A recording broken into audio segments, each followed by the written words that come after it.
하나님께서 우리를 구원하기 위해서 하신 일들이 있습니다. 가장 첫 번째가 예전 가운데 우리를 선택하셨다는 교리입니다. 선택의 교리.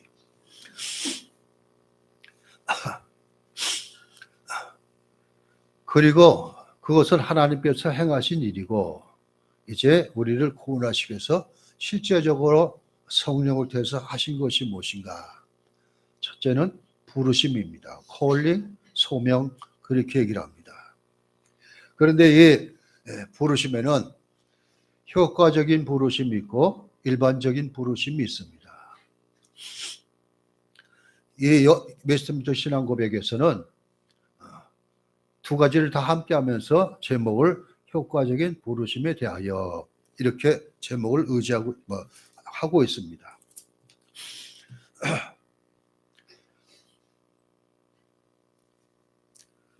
이제 김종찬 목사님하고 또 수요일 날 다른 게 있어서 제가 첫 주, 둘째 주죠. 그래서 다음 5월달 첫 주는 드디어 교회사를 시작을 하겠습니다. 둘째 주는 웨스트민스터 신앙 고백을 하고 그렇게 하겠습니다. 자, 오늘 제 10장입니다. 효과적인 부르심에 대하여. 자, 1항, 2항 같이 읽어봅니다. 1항, 하나님께서는 생명으로 예정된 모든 사람들을 그리고 오직 그들만을 하나님께서 정하시고 인정하신 때에 하나님의 말씀과 성령으로 그들이 날 때부터 처했던 죄와 죽음의 상태에서 효과적으로 불러 예수 그리스도로 말미암아 은혜와 구원에 들어가게 하시기를 기뻐하셨다. 영적으로 구원에 이르도록 그들의 마음을 밝히셔서 하나님의 일을 이해하게 하시고 돌 같은 마음을 취하시고 살과 같은 부드러운 마음을 주시며 의지를 새롭게 하시고 하나님의 전능하신 능력으로 그들이 선한 일을 하고자 결심하게 하시며 그들의 마음을 예수 그리스도께 효과적으로 이끄신다. 그러나 그들은 하나님 주신 은혜의 기초에 자원하는 마음을 가지고 지극히 자유롭게 예수 그리스도께 나오는 것이다. 2항, 이러한 효과적인 부르심은 하나님께서 값없이 주시는 특별한 은혜로 말미암는 것이지 사람 안에서 예견되는 그 무엇에 근거한 것은 결코 아니다. 이런 점에서 볼 때 사람은 성령으로 말미암아 생명을 부여받고 새롭게 되기까지는 전적으로 수동적이다. 그러나 이렇게 새롭게 되면 부르심에 응답할 수 있고 이 부르심 속에서 제공되고 전달되는 은혜를 받아들일 수 있게 된다.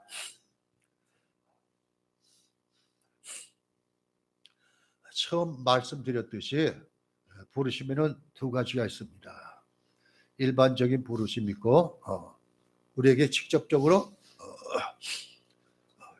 구원의 효력을 주시는 부르심이 있습니다. 이것을 다른 말로 말해서 외적 부르심, 내적 부르심 그렇게 얘기를 합니다. 외적 부르심은 우리가 세상에 나가서 예수를 전할 때에 아무 사람 붙들고 얘기하면은 그 사람들은 부르심 받은 것입니다. 그렇지만 그렇게 우리가 전도한다고 다 구원받는 건 아니다 이것입니다. 이게 외적인 부르심이고 그런데 그렇게 할 때 내적으로 마음에 무슨 도여가 일어나는 것, 즉 하나님께서 택하신 자들을 그렇게 우리가 나가서 불을 콜링할 때 마음이 이상해져 가지고 들으려는 마음 생기고 이렇게 해서 성령의 내적 소명을 주시는 것입니다. 자, 복음의 영원한 부르심에 응하는 사람은 모두 그리스도와 사귐을 갖게 됩니다. 그분 안에서 값없이 주어진 온전한 구원을 받습니다. 그래서 이사야 선지자는 이사야 55장 1절에 오라 너희 모든 목마른 자들아 물러 나오라 도름자도 오라 너희 와서 사 먹되 돈 없이 값없이 와서 포도주와 젖을 사라 이렇게 쓰고 있습니다. 이 부르심은 선택받은 자들이나 자신의 죄를 의식하며 구원자가 필요합니다. 이렇게 생각하는 사람 그리고 다른 사람들과 구별되어 선한 마음, 양심을 소유하게 있는 사람들에게만 국한되지 않습니다. 이 부르심은 아무런 구별이나 예외 없이 죄인 인류 전체에게 주어집니다. 이것이 다 이제 외적 부르심 그리고 일반적인 부르심 얘기입니다. 신분이나 상태와 관계없이 인간은 누구나 복음의 부르심을 받게 됩니다. 그렇다고 다 믿는 것은 아니고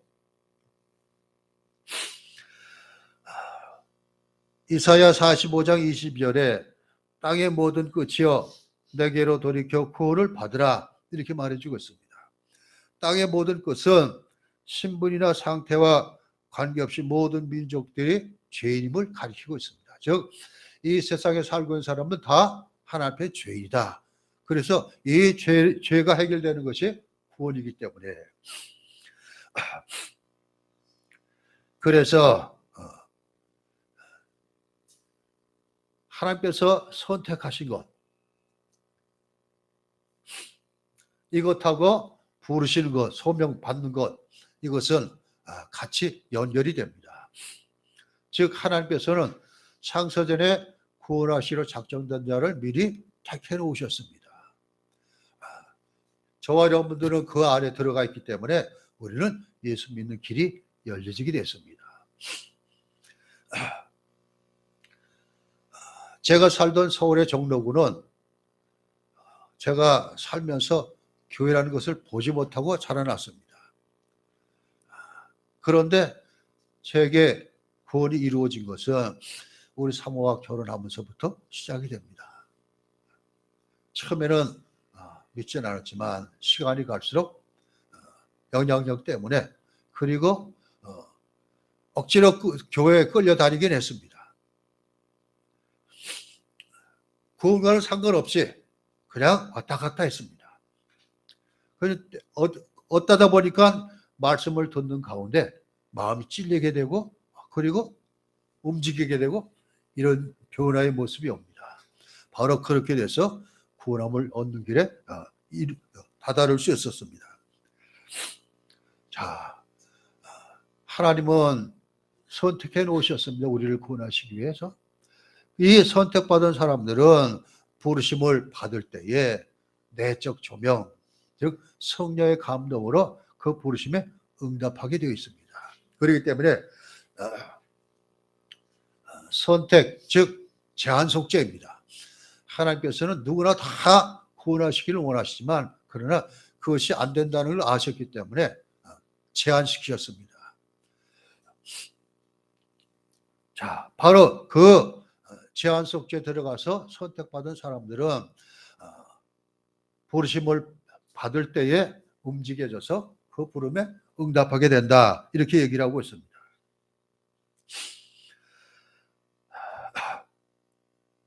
자, 그렇다면은 이런 딜레마에 빠질 수가 있습니다.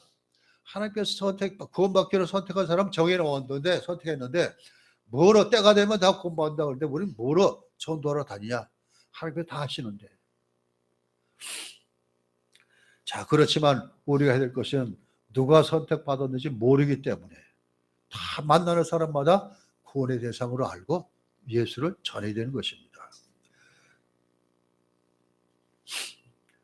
자, 그래서 주님께서는 마태복음 22장 14절에 청함을 받은 자는 많되 택함을 입은 자는 적다 말씀하고 있습니다. 아마 우리가 나가서 전도할 때 우리가 예수를 전하는 그 부름에 우리가 전할 때 듣고서 반응하는 사람 그렇지만 이들이 듣고서 구원받는 건 극히 소수입니다. 10명을 했다면 한 명이나 될까 말까 이런 사실입니다. 자, 우리가 그렇게 효과적인 부르심을 예수를 전했을 때에 그 사람이 듣고서 마음이 움직여지고 방향을 돌릴 때는 이게 바로 성령께서 그 사람 마음속에 내적 조명을 주셔서 그래서 반응하게 됩니다. 자, 이 효과적인 부르심을 통해서는 우리가 몇 가지 어떤 사람들에게 해당되는가 알 수가 있어요. 첫째는 오직 선택받은 자들만 유효 소명을 받게 된다 이것입니다. 하나님은 생명을 주려고 예정하신 모든 사람들 오직 그들만을 효과적으로 부르시기를 기뻐하십니다. 자, 성경은 이 사역의 대상을 하나님의 뜻대로 부르심 입은 자들 이렇게 말해주고 있고 또 하나님 미리 정하신 그들을 또한 부르셨다 말씀하고 있습니다. 우리가 읽은 본문이 바로 그걸 얘기하고 있습니다. 즉 효과적인 그 부르심에 반응하는 사람은 하나님께서 구원하기로 선택한 사람들에게만 그들에게만 효과적인 부르심이 응답된다 이렇게 말할 수 있습니다. 두 번째는 유효 소명은 하나님의 주권적인 의지와 기쁘신 뜻에 따라 가장 적당한 때에 이루어진다 말하고 있습니다. 하나님은 자신이 정한 적당한 때에 선택한 자들을 부르십니다. 마태복음 20장에 보면은 포도원 일꾼들을 부르시는 것이 나옵니다. 아침 일찍부터 나온 사람 그리고 끝나기 3시간 전에 나온 사람 똑같이 다 품삯을 똑같이 줍니다. 그러자 마태는 어떻게 기록했습니까? 먼저 일찍 나와가지고 받는 사람들은 늦게 나온 사람들이 품삯을 받는 것 보고 우리는 오래 했으니까 당연히 많이 받겠지. 그렇지만 그렇지 않았어요. 똑같은 것으로 주인은 해당해 줍니다. 그저 불평하자 주인이 내가 정한 대로 주는데 너희가 불평할 것이 뭐 있냐? 이렇게 말해주고 있습니다. 자, 우리가 구원받는 이 부르심 받을 때에 각기 정한 때에 부르심 받습니다. 자, 어떤 사람은 태어날 때부터 믿음의 가정에서 태어났기도 했고 어떤 사람들은 중학교, 고등학교를 들어갔는데 미션 스쿨을 들어가가지고 그래서 잘 알지는 못하지만 옛날에 미션 스쿨에서 다 성경 과목도 있었고 예배도 드리고 그랬는데 점차적으로 없어지고 말았지만 아무튼 그런 영향하에 부름받은 사람도 있고 어떤 사람은 직장 생활을 통하는 가운데 직장 신우 회원들의 부르심을 통해 가지고 구원받은 사람이 있고 다 개인마다 다르다 이것입니다. 즉 이것은 우리 한 사람 한 사람을 구원하기 작정한 예정한 하나님께 선택한 하나님은 그 사람 맞는 가장 알맞는 때에 그 시간을 정해서 부르심을 유효하도록 하신다 이것입니다.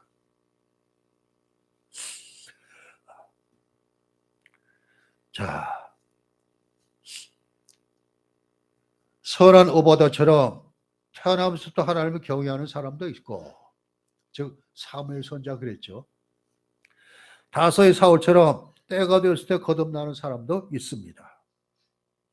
소명을 받는 방식도 사람마다 다 다릅니다.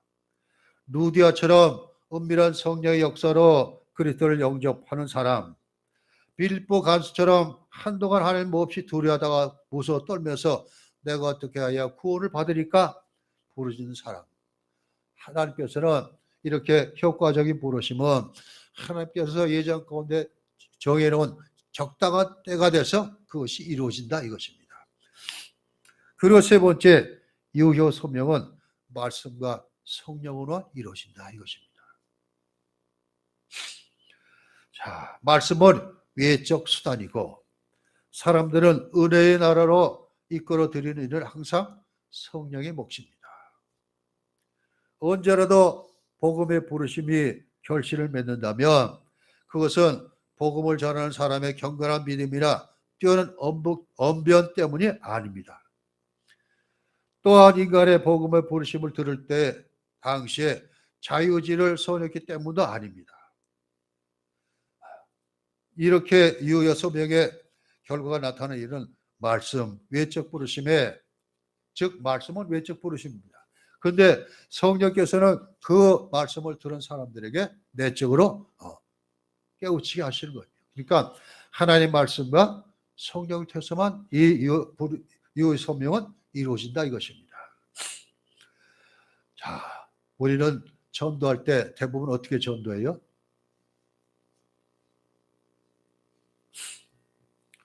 대개 성경을 가지고 성경을 이렇게 내가 보니 성경은 진짜 하나님 말씀이더라. 여기에 모든 것이 다 들어있다. 이렇게 하면서 그리고 성경에서는 우리 모든 인간은 다 율법 아래의 죄인들이다. 이 죄를 해결할 것은 아무도 없다. 인간 스스로도 안 된다. 이것입니다. 그래서 사도 바울은 데살로니가전서 1장 5절에 이는 우리 복음이 너에게 말로만 이르는 것이 아니라 또한 능력과 성령과 큰 확신으로 된 것입니다. 우리가 너희 가운데서 너희를 위하여 어떤 사람이 된 것은 너희가 아는 바와 같으니라. 이렇게 쓰고 있습니다.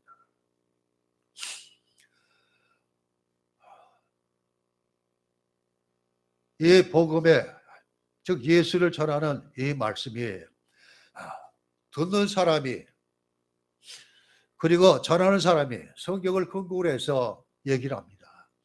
보십시오. 우리가 지금까지 살아왔지만 죄가 근절되는 것은 볼 수가 없습니다. 성경은 그렇게 기록하고 있습니다. 그런 모두가 죄인인데 그렇게 살다가 지옥으로 들어가 마땅할 죄인들을 하나님께서는 구원하시기 위해서 길을 열어주셨는데 이것이 바로 하나님의 아들이신 그분 예수 그리스도께서 이 땅에 오시고 그리고 우리의 죄를 십자가에 다 담당하시고 죽으셨기 때문입니다.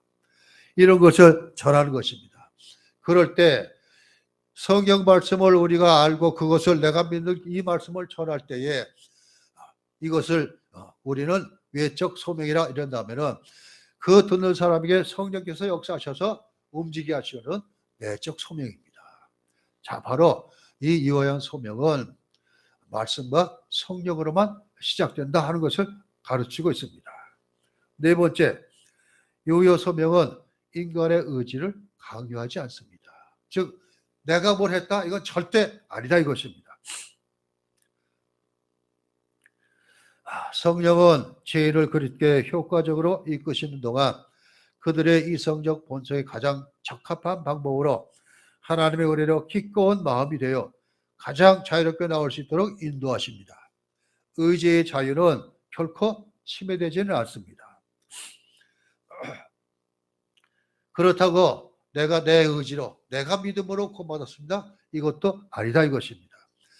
즉 성령께서 우리 속에 들어오셔서 그 말씀이 믿어지고 예수가 어떤 분을 알게 되고 이 구원받기는 유일한 한 가지 방법인데 예수를 믿는 방법이 없다. 이것을 깨닫는 것입니다. 자, 그래서 이제 여기서 이제 우리 칼빈주의하고 알민주의하고 달라지게 됩니다. 자, 5세기 때부터 유명한 두 신학자가 나옵니다. 우리 칼빈주의 신학자는 어거스틴이고 지금 알미니주의자들의 시조는 펠라기우스입니다. 펠라기우스가 자기 소신을 밝히면서 어거스틴을 공격을 하고 우리가 할 수 있는 거 아무것도 없다 그랬는데 펠라기우스는 아니다. 우리 의지로 내 믿음으로 구원받을 수 있다. 이랬습니다. 그래서 어거스틴하고 충돌을 했고 그리고 결국은 어거스틴을 추종했던 많은 세력들에서 펠라기우스는 이단으로 정죄를 받습니다. 자, 이러자 펠라기우스를 따랐던 사람들이 자기 스승한테 거절하니까 이단으로 정죄받으니까 절충안을 내놓는 것이 하나님께서 주시는 은혜, 구원의 은혜를 플러스 내가 행하는 믿음. 그래서 하나님과 그리고 내가 협력을 할 때 구원이 이루어진다. 이렇게 세미 펠라기우스주의를 주장했습니다. 자, 그래서 대부분의 종교들이 바로 이것입니다. 가장 대표적인 집단이 로마 카톨릭입니다. 로마 카톨릭은 다 하나님의 은혜도 있지만 내 믿음으로 행하는 것도 있어야 된다. 즉 믿음 플러스 행위. 이렇게 해서 구원받는다 얘기하고 있습니다.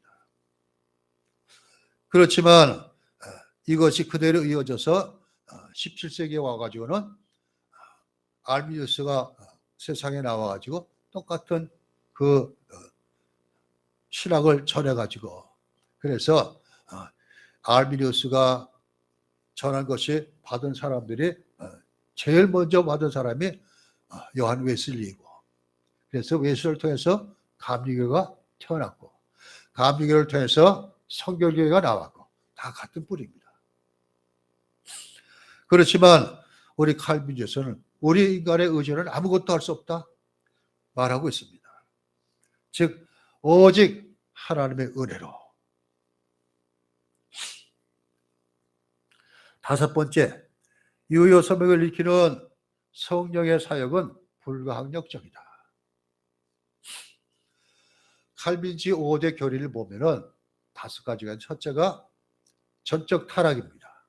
인간은 다 타락한 존이다. 두 번째가 무조건적인 선택입니다. 하나님께서 선택하신 것은 조건이 없다 이것입니다. 그 다음에 세 번째가 불가항력적 은혜입니다. 바로 그것입니다. 즉 유효 서명을 일으키는 성령의 사역은 불가항력적이다. 즉 이것이 들어오게 되면은 성령을 통해서 다 구원받게 된다 하는 것을 가르치고 있습니다.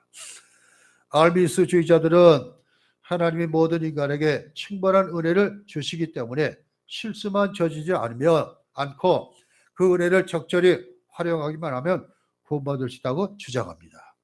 또한 그들은 회심할 때 성령의 역사가 있더라도 죄인이 거기에 순응할 수도 없고 순응하지 않을 수 있다 이렇게 말해주고 있습니다. 이런 주장은 성령이 하시는 사역의 성경 여부가 인간의 자유의지에 달려있기 때문이다 하는 것과 똑같습니다.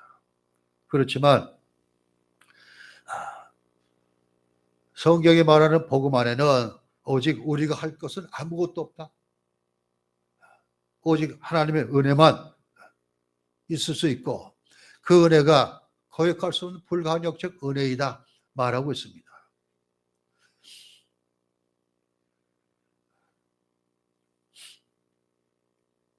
성령의 일반적 사역은 죄를 회개로 이끌지 않지만 특별 사역은 모든 장애용의를 제어하고 죄를 복음에 전하는 예수 그리스도를 효과적으로 인도하십니다. 즉 성령의 사역은 우리가 말씀을 인정하고 예수 그리스도를 주라 왕이라 이렇게 인정하는 것으로 이어진다 이것입니다. 자, 이것도 다 하나님의 삼위 하나님의 사역이다 이것입니다. 그런 가운데 하나님께서는 우리를 구원하시기 위해서 창세전에 그 구원을 계획해 놓으셨습니다.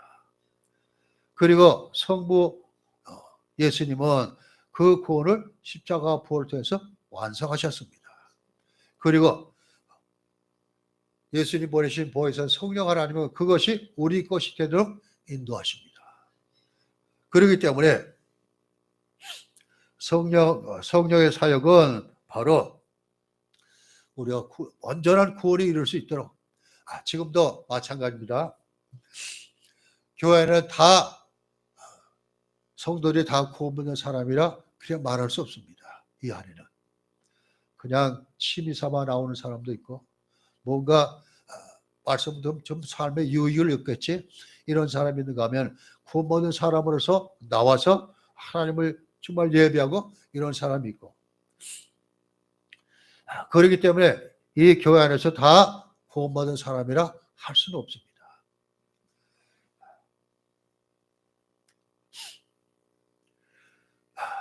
그렇기 때문에 바로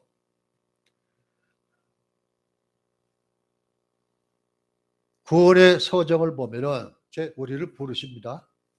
그러면 성령 하나님께서 하시는 일이 무엇인가 우리를 거듭나게 하십니다. 즉 말씀을 듣고 움직이는 거예요.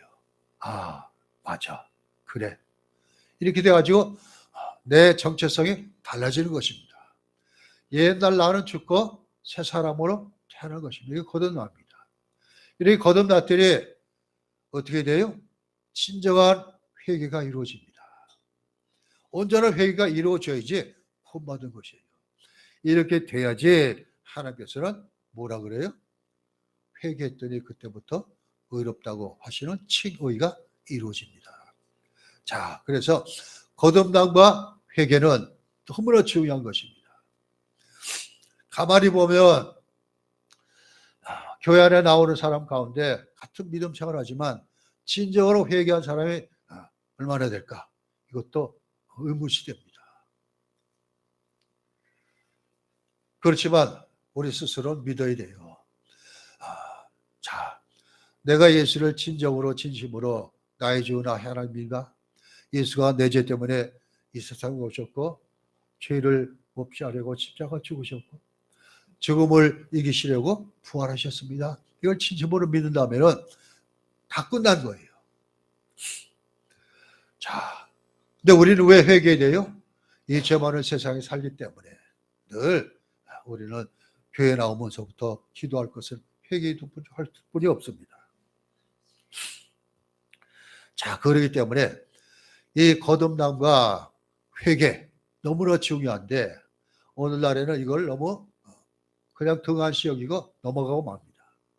그냥 의롭다고 여겼고 우리는 자녀가 되었다 이걸로만 하지 정말 진정으로 거듭났는가? 정말 옛사람 벗어버리고 새 사람이 됐는가? 그리고 죄만 생각하면 슬퍼하고 그리고 괴로워하고 죄를 물치해서 그냥 싸우고 이런 것이 있는가? 영적인 전투를 벌이고 있는가? 이런 것. 자, 그렇기 때문에 현재 설교자들은 다 회개라는 거는 안 하려고 그래요. 싫어하기 때문에. 자, 아무튼 이 거듭나고 회개하는 것도 성령의 사역입니다. 성령의 사역이 않으면 절대 이루어지지가 않습니다. 저도 한전에 다니면서 신앙생활을 하고 남전도 회장하면서 얼마나 열심히 했는지 모릅니다. 그렇지만 나중에 내가 곁바닥 뒹굴면서 눈물로 회개할 때 그 전까지는 회개한 줄 알았지만 진정으로 회개하는 건 눈물 뿌리 기도하는 회개하는 것은 딴 때 나오더라고요. 훨씬 지난 다음에. 그렇기 때문에 이것이 한꺼번에 되면 얼마나 좋을까요? 자, 여섯 번째는 유효 소명은 하나님의 값없는 은혜에서 비롯된다 이것입니다.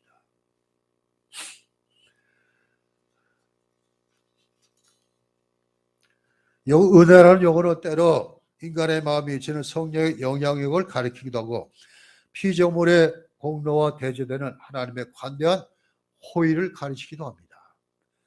유효 소명은 하나님이 거저 베푸시는 특별한 은혜에서 비롯하는 것일 뿐 인간에게서 미리 예견된 것을 근거하지 않는다. 바로 이것입니다.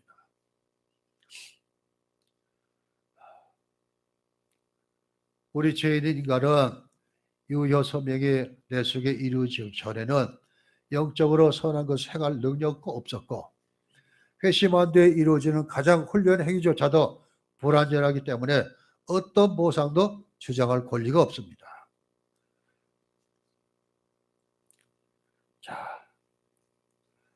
자, 디모데후서 1장 9절에 하나님 우리를 구원하사 거룩하신 소명과 부르심은 우리 행위대로 하심이 아니요 오직 자기의 뜻과 영원 전부터 그리스도 예수 안에서 우리에게 주신 은혜대로 공의하심을 따라 은혜대로 하심이라 이렇게 말하고 있습니다.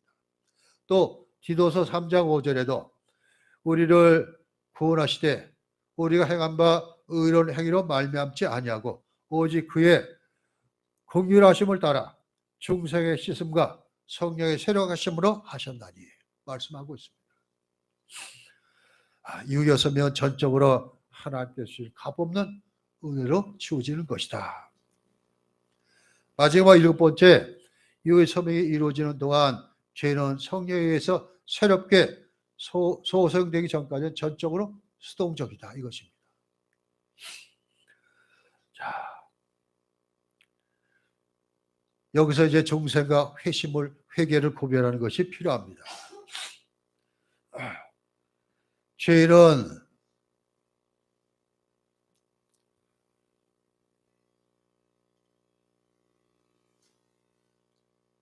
유효 소명을 받을 때의 경우에 전적으로 수동적이고 또 성령께서 강하게 역사하시면은 그것이 바로 능동적으로 하나님 은혜와 같이 한다 이것이 말해지고 있습니다. 중생은 본성을 새롭게 변화시키는 것이라면 회개, 회심은 하나님께로 돌이키는 행위입니다. 즉 거듭남은 나 자신이 전에 가졌던 그 세상 것으로 다 벗어버리고 새로운 안목을 가지고 태어난 것이라면 회심은 거기서 돌이켜서 하나님께로 향하는 것이다 이것입니다.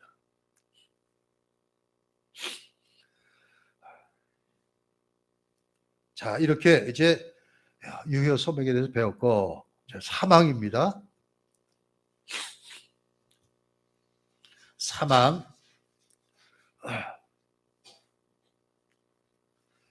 웨스트민스터 신앙 고백은 여기서 이런 난제 같은 것을 하나 내고 있습니다. 사망은 같이 있습니다.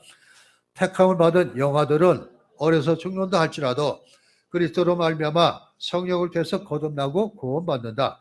왜냐하면 성령께서는 언제 어디서나 어떠한 방법으로든지 자신을 원하는 대로 일할 수 있기 때문이다. 또한 말씀 전도가 없어 외적으로는 부르심 받을 수 없는 택함 받은 사람들도 모두 동일한 방법으로 거듭나고 구원받는다. 즉 아기 때 죽은 영아들은 어떻게 되느냐, 이들이 구원받느냐 이걸 얘기하고 있습니다. 그런데 하나님께서는 우리가 예수 믿고 신앙생활하면서 이것도 해당되지만 이런 영아들에게도 그리고 아예 구원받지 못한 그런 형편과 사정에 있던 사람들도 성령께서 하나님 정하시냐는 동일하신 방법으로 하나님께서 그 구원을 이루어 가신다 얘기하고 있습니다.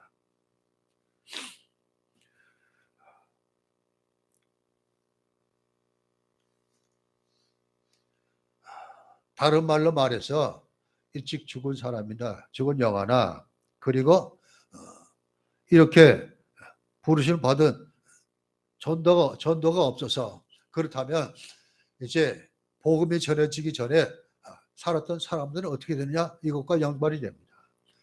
자, 그렇기 때문에 하나님께서는 그들도 그 안에 예수를 모르는 시대에 살았는데도 하나님께서는 그들 안에 하나님께서 택하신 자들이 있어가지고 그들을 구원하셨다 이렇게 얘기를 하고 있는 것과 똑같습니다. 자, 이와들은 성경의 가르침을 배울 수 없기 때문에 그들의 중생은 아무런 수단 없이 성령이 그들의 영혼에 직접적으로 영향을 미침으로써 이루어진다 말하고 있습니다. 성인들의 경우에도 이성을 사용없는 상태에서는 그런 식으로 중생이 이루어진다. 이성을 사용할 수 없는 상태라는 이유로 그들을 구원해서 배제하는 것은 가혹하고도 부정한 처사일 것입니다. 그런 사람도 하나님의 선택을 받은 백성이라면 유아의 경우처럼 구원을 받을 것이다. 이것이 로마서 3장에 나오는가요?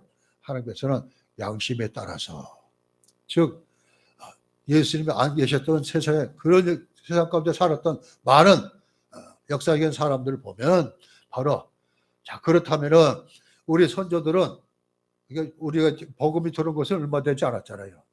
그다음에 그 위에 선조들은 다 구원받지 못한 사람들인데 아니다 그것입니다. 그런 시대에 살았더라도 하나님께서는 그들 가운데 일부를 택해 놓으셨고 그들은 그것을 양심이라는 걸 통해서 행하는 것을 보시고서 구원이 이루어진다 이렇게 얘기하고 있습니다.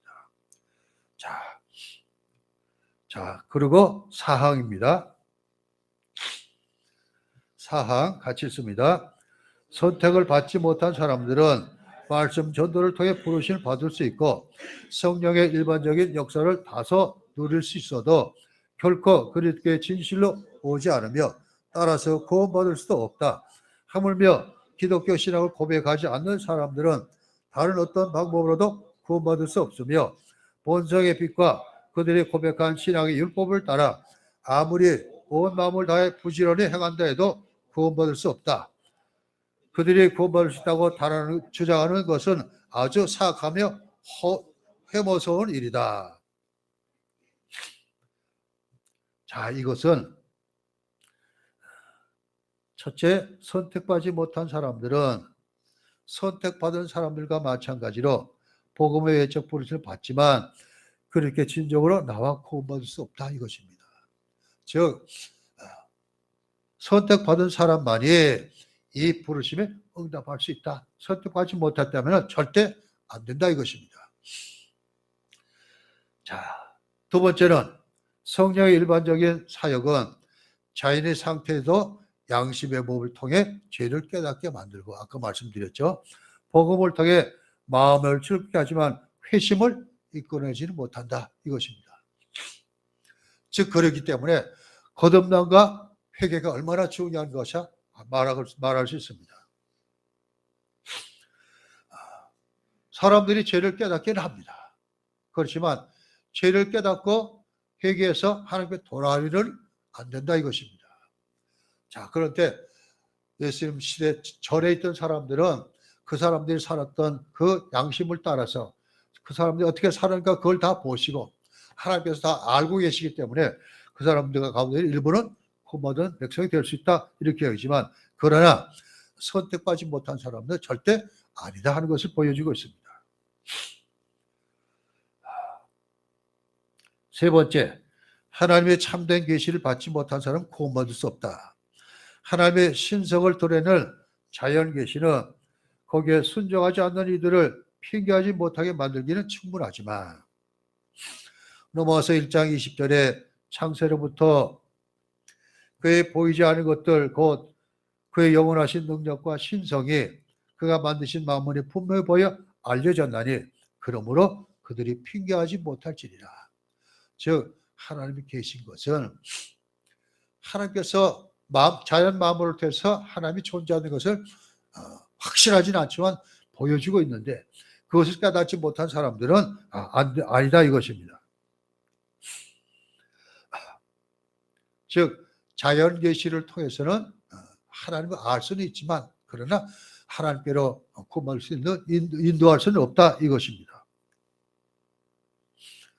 오직 복음을 통해서만 계시된 이 복음을 가지고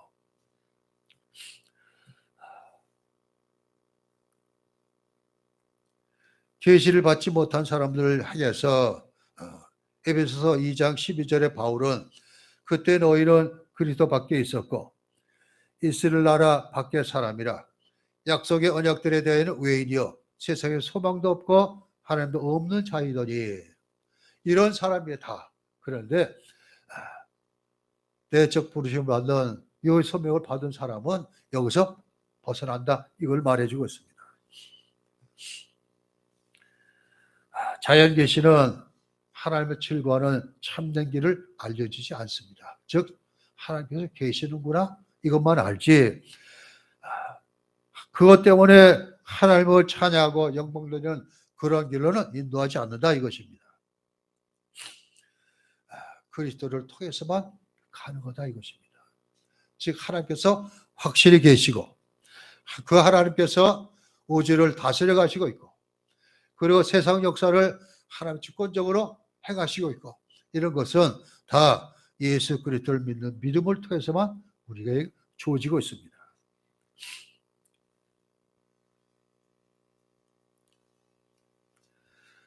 자연 계시는 하나님 아는 구원에 이르는 지식은 결코 할 수가 없다 이것입니다. 오직 예수 그리스도를 통해서만 즉 예수 믿는 믿음을 통해서 우리가 그것을 알게 된다 얘기하고 있습니다. 그래서 우리는 예수님이 없으면 절대 구원이 없습니다 라고 확신할 수 있습니다. 제가 늘 말씀하는 사도행전 4장 12절 다른 일로서는 구원받을 수 없나니 천하 사람 중에 구원받을 만한 다른 이름을 우리에게 주신 일이 없음이라 하였더라. 자, 그리스도를 관계를 맺으려면은 그리스도를 믿어야 합니다. 에베소서 3장 17절에 믿음으로 말미암아 그리스도께서 너희 마음에 계시게 하시옵고 너희가 사랑 가운데서 뿌리가 박히고 터가 굳어져서 즉 주님과 교제를 가지고 하나님의 자녀의 삶을 살려면은 믿어야 하고, 그리고 그분을 제대로 알려면은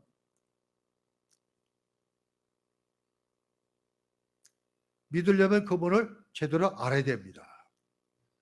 자, 그래서 사도 요한복음 17장 3절에 영생은 곧 유일하신 참 하나님과 그가 보내신 자 예수 그리스도를 아는 것이다 말하고 있습니다. 자, 그분을 알려면 복음에 귀를 기울여야 합니다. 로마서 10장 14절에 그런즉 그들이 믿지 않은 이를 어찌 부르리요 듣지도 못한 이를 어찌 믿으리요 전파한 자 없이 어찌 들으리요. 자, 그래서 구원은 예수 위에 없습니다. 그래서 예수 그리스도를 통해 하나님과 관계를 맺으려면은 예수를 믿어야 하고, 그분 예수를 믿으려면 예수를 알아야 하고, 예수를 알려면은 하나님 말씀인 성경에 귀를 기울여야 한다. 그걸 가르치고 있습니다. 자, 이 효과적인 부르심은 우리가 구원받는 길에 첫 번째로 들어서는 교리입니다. 자, 그래서 이 효과적인 부르심을 통해서 즉시 그에 반응할 때 이루어진 것이 거듭남 중생이고, 그리고 중생을 통해서 참으로 진정으로 회개가 이루어지고,